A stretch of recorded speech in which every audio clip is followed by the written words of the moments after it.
예, 안녕하세요. 채널 615의 황선입니다.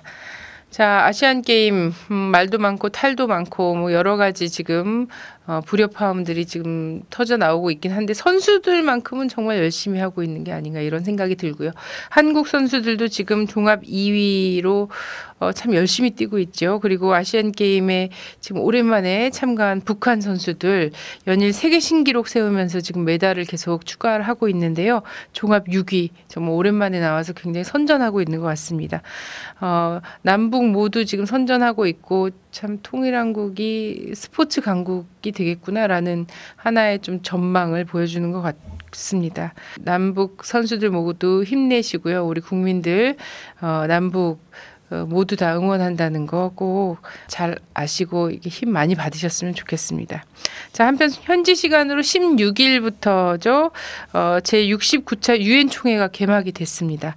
이번에는 유엔 사상 처음으로 24일부터 30일까지 북한을 겨냥한 인권 고위급 회의라는 것이 열리죠. 이에 맞서서 북한이 지난 13일 인권 관련 보고서라는 것을 발표했습니다. 100페이지가 넘는 그 방대한 분량인데요. 오늘은 여기에 대해서 중요한 부분 짚어보도록 하겠습니다. 오늘도 동북아의 문의 문경환 대표님 모셨습니다. 안녕하세요. 안녕하세요. 네. 보고서 제목이 조선인권연구협회 보고서인데요. 조선인권연구협회는 어떤 단체인가요? 네, 조선인권연구협회 1992년도 8월 27일에 설립된 단체인데 북한에서는 인권 연구 사업이 오래전부터 진행이 되어 왔었는데 이 90년대 들어서 이 연구 사업들을 조직화하기 위한 활동의 결과 비정부 인권 단체인 조선인권연구협회를 설립했다 이렇게 설명을 하고 있습니다. 이 협회는 공화국의 사회주의 제도 하에서 날로 높아지는 인민들의 인권적 요구를 보다 훌륭히 충족시킬 수 있는 대책적 문제들을 연구하고 실현하는 것을 기본 사명으로 한다 이렇게 소개를 하고 있습니다. 네.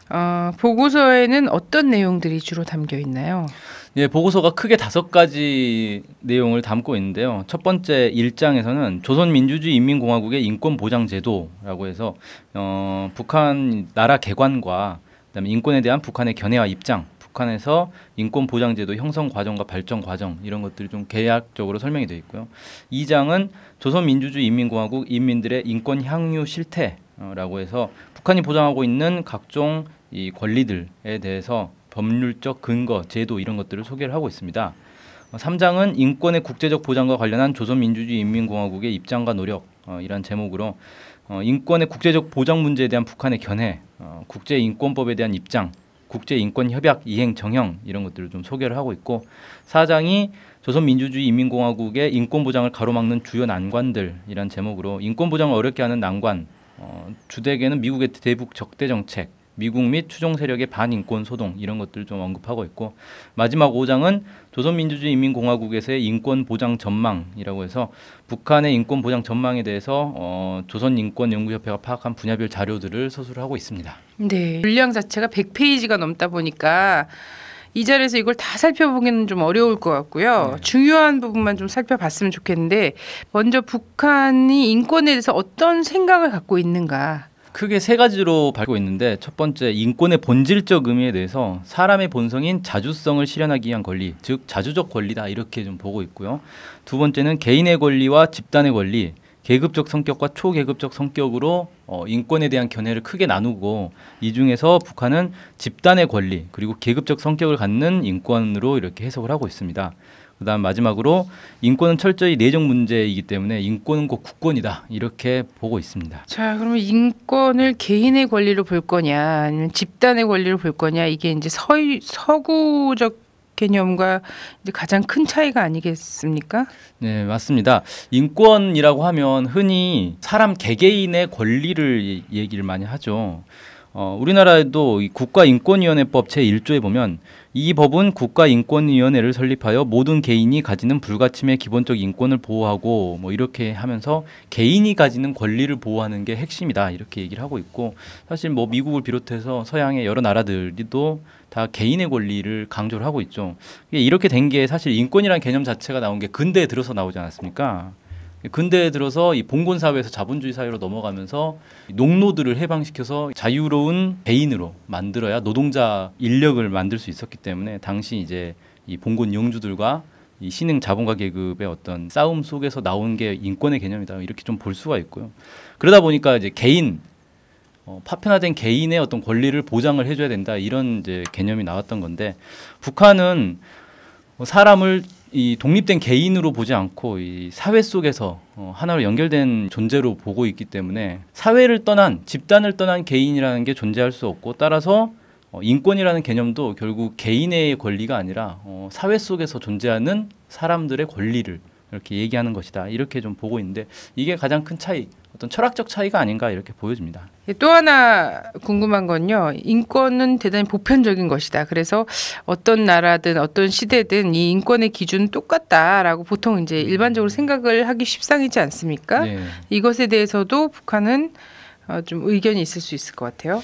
예, 일단 이 보고서에 따르면 이 세계 모든 나라들의 똑같이 맞는 인권 기준은 있을 수 없다 이렇게 얘기를 하고 있습니다. 그래서 국제 인권 기준이라는 것은 그야말로 이 세계 모든 나라들이 가져야 될 그 인권 개념 기준들 중에서 이렇게 공통되는 것들만 좀 합의될 수 있는 것만 모아놓은 거지 이거 자체가 전체 인권의 기준이 될 수 없고 인권 기준이란 그 나라마다 민족마다 다를 수밖에 없다. 왜냐하면 결국 그 인권을 보장해주고 실현하고 구현하는 거는 그 나라별로 되는 것이기 때문에 그 나라의 특성에 맞는 그런 기준을 만들어야 된다라는 거고 이 어떤 특정 나라들의 인권 기준이 세계의 기준이 될 수가 없다 이렇게 주장을 하면서 예를 들면 이제 미국이 인권 얘기를 가장 많이 하는데 실제 미국의 인권 실태는 열악하지 않는가? 그렇다면 미국의 기준을 세계의 기준으로 볼 수 없는 건 당연한 것이고 이 국제사회에서도 어느 누구도 미국의 인권 기준을 세계적 인권 기준으로 해야 된다라는 권리를 준 적이 없다. 뭐 이렇게 이제 주장을 하고 있습니다. 그리고 결국 이 인권이라는 것은 그 나라 이 국민들이 요구하는 것 그리고 좋아하는 것 이걸 받아들이는 게 바로 인권의 기준이 아니겠는가. 인권 상황이 좋다 나쁘다라는 것도 결국 그 나라 국민들이 평가하는 것이기 때문에 그 나라의 특성에 맞게 그 나라 국민들이 좋아하는 내용으로 인권 기준을 만들어야 된다. 이렇게 이제 얘기를 하고 있습니다. 중요한 거는 굉장히 인권은 보편적인 의미고 보편적 기준이 있다라고 얘기하는 그 나라들도 사실 이 보편적 인권 기준을 다 만족하지 않지 않나요? 오히려 예. 그런 나라들이 더 열악한 경우도 많이 네, 있죠. 근데 그거를 그 잣대는 사실 상대 국가를 재단하기 위한 잣대지 자신의 나라에서 그것을 실현하기 위한 것으로 지금 작용하지 않고 있거든요. 그래서 이제 이 인권에 대해서 인권이 마치 상대방 다른 나라들을 이렇게 공격하기 위한 어떤 수단, 여론전이라든지 아니면 심지어 나중에는 인권 문제가 전쟁으로 번지는 경우도 있었죠. 네, 네. 이런 것들을 하기 위한 어떤 명분 쌓기 아니냐 이런 얘기들도 많이 나오고 있죠. 사실상 지금 뭐 한국에서도 한국 같은 경우도 세계 인권 규약을 지키지 않고 있거든요. 아, 그렇죠. 네, 일례로 이제 국가보안법과 관련해서 계속해서 인권 문제가 있다라고 지적은 하지만 한국 안에서는 이것을 헌법보다 더 높이 떠받드는 그런 분위기가 여전히 있는 거 아니겠습니까? 맞습니다. 네네. 그러면 이제 북한이 이렇게 이야기를 하고 있는데 이런 이야기를 하다 보니까 보편적 인권 가장 초보적인 기본도 안 하려고 하는 거 아니냐. 그러려고 이런 논리를 푸는 거 아니냐라는 의견이 있을 수 있어요. 그래서 북한이 뭐라고 했냐면 네. 물론 국가들이 자기 이 요구에 맞게 인권 기준을 설정하는 경우에도 국제법의 원칙과 국제 인권 문서들에서 설정한 인권 기준을 존중하고 충분히 참작하는 것이 필요하다. 이렇게 네네. 또 밝히고 있습니다. 네네. 좀 구체적으로요. 북한은 인권을 보장하기 위해서 어떤 법과 제도를 갖추고 있나요? 예, 이 보고서에 따르면 일단 건국 초기에 식민지 반인권법, 그러니까 일제강점기 때 만들어졌던 이 반인권적인 법들을 철폐하는 것부터 시작을 했다고 합니다. 그다음에 사법민주화, 민주주의적 선거법 제도, 노동법 제도, 남녀평등법 제도 이런 것들을 이제 도입하면서 건국 초기부터 이 전반적인 인권 향상에 대해서 많이 신경을 썼다 이렇게 얘기를 하고 있고요. 그 이후에 이제 사회주의 헌법을 통해서 선거권, 언론 출판, 집회 결사 시위의 자유, 신앙의 자유, 신소 청원의 자유, 노동권, 무상 치료권, 교육권, 과학, 문학, 예술 활동의 자유, 남녀 평등, 결혼과 가정의 보호, 인신과 주택의 불가침권, 서신 비밀 보장 권리, 해외 공민 보호, 망명자 보호, 세금 제도 폐지 이런 이제 법들을 계속해서 만들고 헌법에 명시함으로써 이 인권을 보장할 수 있는 제도를 갖추고 있다. 이렇게 보고서에서 얘기를 하고 있습니다. 예, 저도 굉장히 놀랐던 게 이 남녀 평등권 법 제도 이것이 사실 해방 직후 46년도에 있죠. 네, 바로 네. 만들었죠. 이걸 그냥 건국이라고 얘기하기도 어려운 시절에 다 이미 마련이 좀 돼 있더라고요. 네, 사실 돼 있었고. 정부가 들어서기 전이었죠. 그때는. 네네. 마련돼 있었고 그냥 제도적으로 좀 보자면 이런 게 있죠.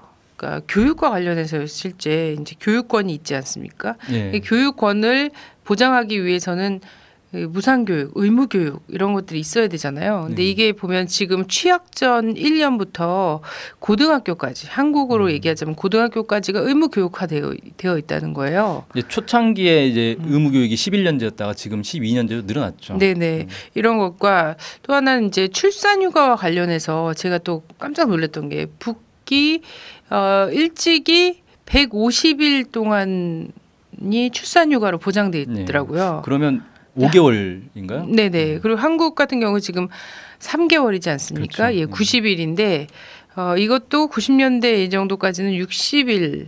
에서 그렇죠. 90일로 늘어난 거였거든요. 근데 150일의 출산휴가가 있다는 거예요. 이런 것도 사실은 한국에서 보면은 깜짝 놀랄 만한 거였거든요. 그 출산휴가 관련해서는 저도 참 이제 황당한 걸 봤는데 예전에 그 외국인들이 나와가지고 한국에 살고 있는 외국인들이 나와가지고 출연하는 그런 프로그램이 있어요. 지금 이제 없어졌는데 이제 세계 각국의 뭐 아프리카에서도 오고 유럽, 뭐 미국, 뭐 동남아시아 뭐 이런 여러 나라 사람들이 와가지고 얘기를 하다가 출산휴가 얘기가 나왔어요. 근데 거기에 이제 한국 이 여자 연예인들이 깜짝 놀라는 거예요. 왜냐하면 우리는 되게 낙후된 걸로 알고 있는 뭐 동남아나 아프리카나 이런 데도 사실은 한국보다 훨씬 출산휴가를 많이 보장을 해주고 있었거든요. 유급 휴가로. 그런 거 보면서 한국의 이 여성 권리에 대해서는 정말 열악하다. 아프리카보다 못하고 있다라는 걸 새삼 느꼈는데. 네네 그렇습니다. 사실 90일로 늘리면서도 한국에서 보수 세력이라고 얘기하는 사람들이 60일에서 90일로 늘린다고 공식적으로 반대하기도 하고 했었어요.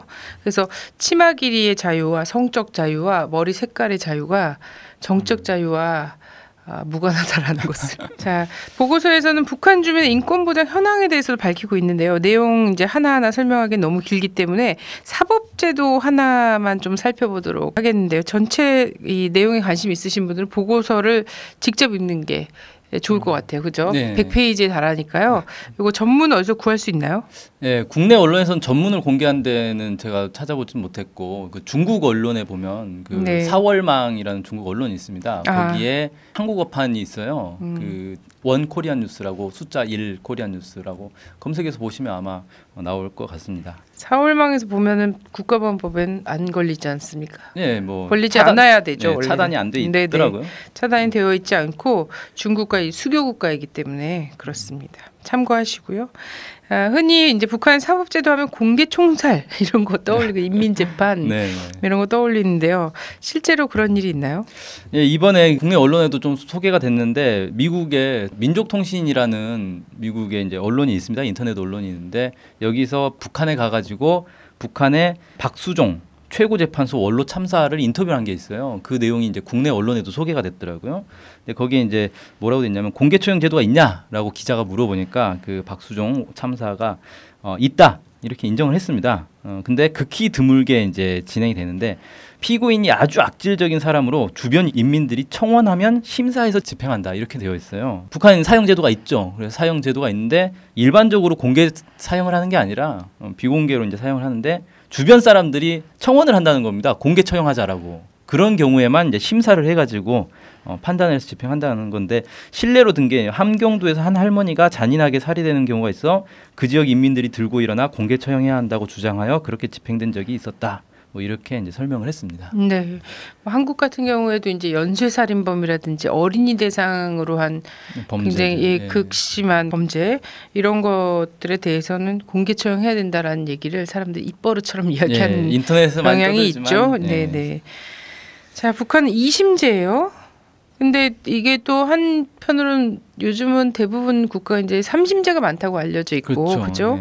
2심제라고 하면 뭔가 약간 5심에서 더 좀 자유롭지 못한 게 아닌가 이런 걱정을 할 만도 한데요. 여기에 대해서도 이제 박수종 참사가 뭐라고 했냐면 특별한 경우에는 한 번 더 3심을 하기도 한다고 합니다. 그러니까 어떤 경우냐면은 최종 재판이 끝난 다음에 피고인 인척들이나 주변 인민들이 그 피고에 대해 다시 한번 재고해달라는 청원이 들어오는 경우에 이걸 심사해서 재심을 한다고 합니다. 그러니까 그 한국을 비롯해서 다른 나라들도 3심에서 다 끝나는 게 아니라 3심 이후에도 재심 사유가 발생하면 재심을 하기도 하거든요. 최근에도 그런 거 있지 않습니까? 과거사 저희도 인혁당 같은 경우에 재심하고 이러죠. 수십 년 전에 있었던 사건이고 대법원 판결까지 다 끝났는데 새로운 증거가 발견됐다거나 하면 이걸 다시 재판을 여는 경우도 있는데 그와 마찬가지로 북한에서도 2심으로 끝나는 게 기본이지만 어떤 기준에 통과를 하면 3심으로 하는 경우도 있다. 재심을 하는 경우도 있다. 근데 그 기준이라는 게 참 특이한 게 한국이나 이제 다른 나라들 같은 경우는 보통 새로운 증거가 발견돼야만 그 재심을 하는 거거든요. 그냥 재심하자라고 요구한다고 되는 게 아니라 근데 북한에서는 이 피고인 인척이나 주변 인민들이 제고를 해달라고 요청을 하면 한다는 겁니다. 그러니까 이것도 좀 특이한 게 피고인이 요구한다고 되는 게 아니라 피고인 인척이나 주변 인민들, 그러니까 아무래도 이제 주변 사람들한테 신망이 있는 사람들이 재심을 받을 수 있는 그런 제도다, 뭐 이렇게 얘기할 수 있겠네요. 그리고 이제 왜 그럼 2심으로 했느냐, 이걸 이제 김일성 주석이 2심으로 하자라는 제안을 했다라고 설명을 하면서 왜 그러냐면 서방처럼 재판이 길어지면 피고인들이 불필요하게 고생을 하기 때문에 2심을 원칙으로 하게 되었다. 이렇게 이제 설명을 하더라고요. 네. 좀 특이하죠. 원래 이제 흔히 인권 얘기를 하는 사람들은 피고인들에게 충분한 변론 기회를 줘야 되기 때문에 3심을 해야 된다라고 하는데 오히려 북한에서는 피고인들 고생을 안 시키려고 짧게 한다는 겁니다. 2심을 한다. 예, 그래서 뭐 이건 뭐 여러 가지 토론의 여지는 있다고 봅니다. 네네. 자, 북한에도 변호사는 있죠? 예, 북한에 변호사가 있고요. 피고인은 변호사를 고용할 권리를 간다 이렇게 규정이 돼 있고 변호사 채용에는 비용이 들지 않는다고 합니다. 그래서 아마 이 국가에서 변호사 비용을 이렇게 다 대주는 걸로 이렇게 이제 돼 있는 것 같습니다. 네, 전부 국선 변호사군요. 네. 한국에선 국선 변호사 쓰면 불만이 완전 터질 듯 하거든요. 국산 변호사는 좀 네. 불성실하긴 하죠. 돈이 안 되니까. 그런다라고 이제 또 의뢰이 생각하는 게 있고, 물론 국선 변호사들 중에는 사선 변호사보다 더 훌륭하신 분들도 많이 있습니다. 그렇습니다. 네, 자, 북한 인권 하면은 툭 하면 나오는 얘기가 요덕수용소 얘기란 말이죠. 뮤지컬로도 만들어졌죠. 네, 그거 뭐 군부대라든지 아니면 지역 농촌 막 이런 데서 할머니 할아버지 모아놓고 공연을 여전히 다니고 있어요. 지금도 하고 있습니까? 네네. 장기 공연이네. 이 요독수용소가 있는가라는 거거든요. 예전에 아오지 탄광에 보내버린다 이런 얘기 굉장히 많이 했었는데 이 아오지 탄광에 대한 것이 이제 말이 많아지자 요독수용소가 등장을 했거든요. 네, 요독이라는 지명은 있습니다. 요독이라는 지명은 있는데 이 그 박수종 참사 얘기는 자기는 요독수용소라는 걸 들어본 적이 없다. 최고 재판소에 있는 분인데 요독수용소라는 건 존재 자체가 없고 그 장소는 예전에 이제 일제 강점기 때 형무소로 쓰던 곳인데 지금은 협동농장으로 바뀌었다. 요덕에는 아예 이제 수용소, 형무소라는 것 자체가 없고 그다음에 북한에서는 수용소나 형무소라는 표현 자체도 안 쓴다고 합니다. 교화소라는 이제 표현을 쓴다 그래요. 그래서 사람을 이렇게 가둬놓는다 이런 개념이 아니라 이 교화를 시킨다. 그러니까 잘못했으니까 처벌을 한다는 개념이 아니라 잘못했으니까 교화를 해서 이 착한 사람으로 만들어주겠다. 뭐 이런 이제 개념인 것 같아요. 그래서 교화소에 들어간 사람들은 어떻게 지내는가라고 하니까 살림집 같은 그러니까 지정 아파트가 있어서 거기서 생활을 하면서 이렇게 출퇴근하는 거예요. 쉽게 말해서 출근해서 일을 하고 다시 퇴근하면 지정 아파트로 들어가고 그런 이제 개념이고 왜 이런 걸 하느냐면 이 사람을 이렇게 벌을 주는 입장이 아니라 이 사람을 이 노동을 통해서 단련시켜서 자신의 잘못을 깨닫게 하는 게 목적이기 때문에 이런 식으로 이제 집행을 한다 이렇게 얘기를 하더라고요. 네, 뭐 한국도 교도소라고 부릅니다. 형무소라고 부르지 않고 네. 수용소나 형무소라고 부르지 않고 교도소라고 불러서 사실은 교도행정이라고 얘기하고 교도도 교화랑 비슷한 말이지 않습니까? 네, 그렇겠죠. 다시 이제 갱생하게 한다 이런 건데 굉장히 신기한 것은 수용소, 정치범 수용소라고 한국에서는 주로 얘기하지 않습니까? 정치범 수용소, 뭐 북에서 얘기하는 걸로 하면 교화소겠죠. 교화소를 탈출한 사람들이 굉장히 많잖아요. 네, 그 교화소를 탈출해서 남쪽으로 온 사람들이 굉장히 많단 말이죠.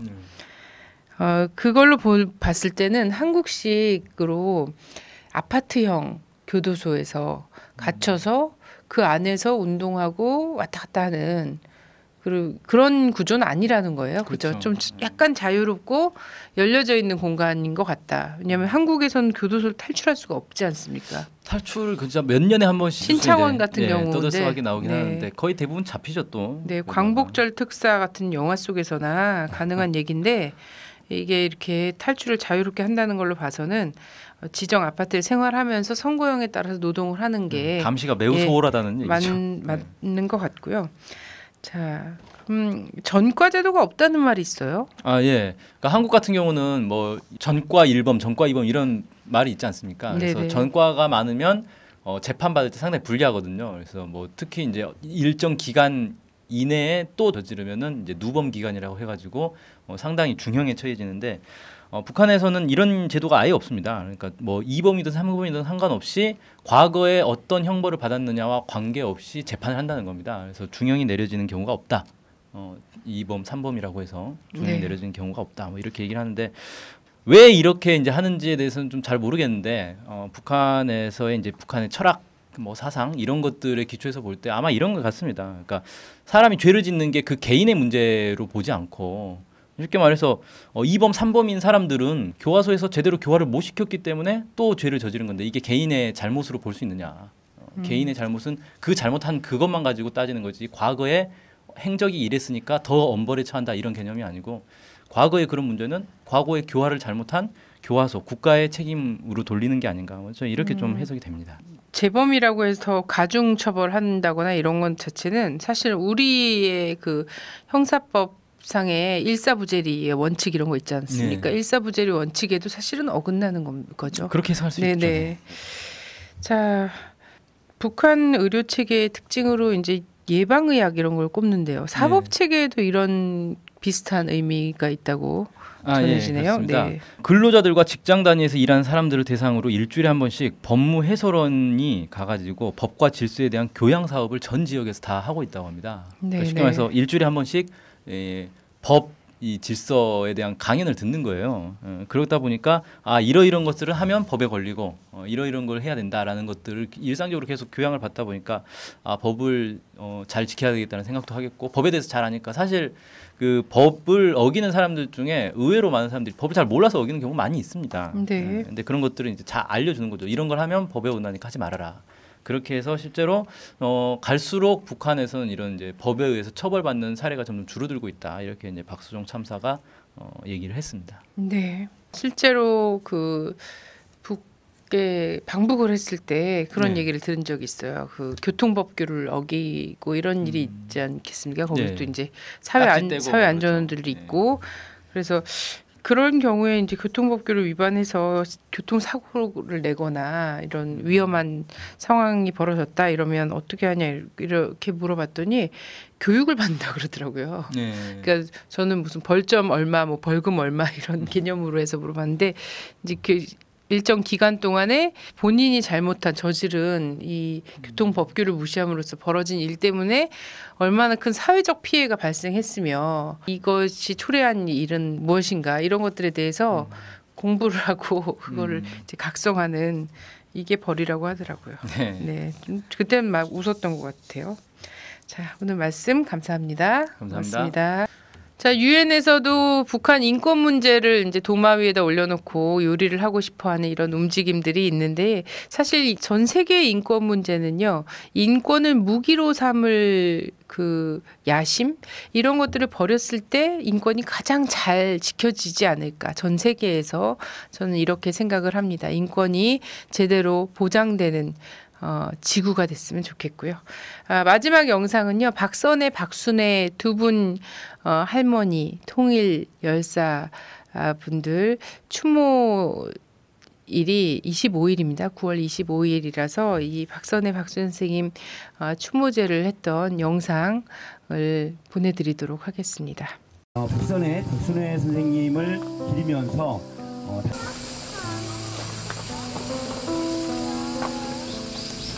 선생님 앞에 우리가 이렇게 섰습니다. 세월이 아무리 흐르고 시간이 아무리 흘러가더라도 박선혜 선생님, 박순애 선생님 우리 앞에 언제나 서 계십니다. 그 역정 항일투쟁 그분이 못한 것을 우리가 해내야 됩니다. 그분이 걸어온 길 우리의 길입니다. 그래서 오늘 우리는 투쟁해야 합니다. 우리 후배들은 선배를 뛰어넘어야 하고 제자는 스승을 뛰어넘어야 합니다. 자식은 부모를 넘어서야 됩니다. 하고 싶은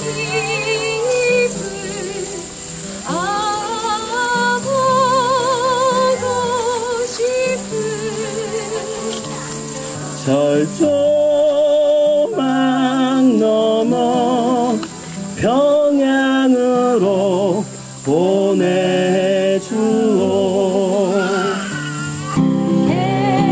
개수나무 한 나무 토끼 한 마리 돛대도 아니 달고 돛대도 아니 달고 삿대도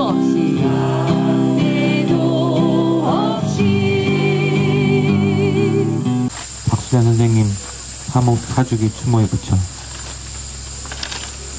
님 꽃 피던 임실 산기슭에 님 계시는 이타원 뒷 산자락에도 님 보러 가는 그 오솔길에도 꽃이 핍니다.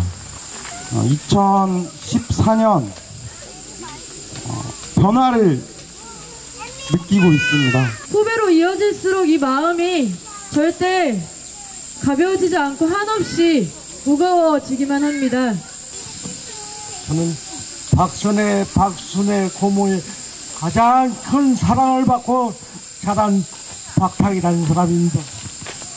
지금 이 세대는 옛날에 할아버지가 독립운동을 하셨던 그 시절보다도 더 혹독하고 더 간교하며 더 말할 수 없는 압박 속에서 한 사람 한 사람이 살고 있는 것을 저는 요 근래에서 뼈저리게 느꼈습니다.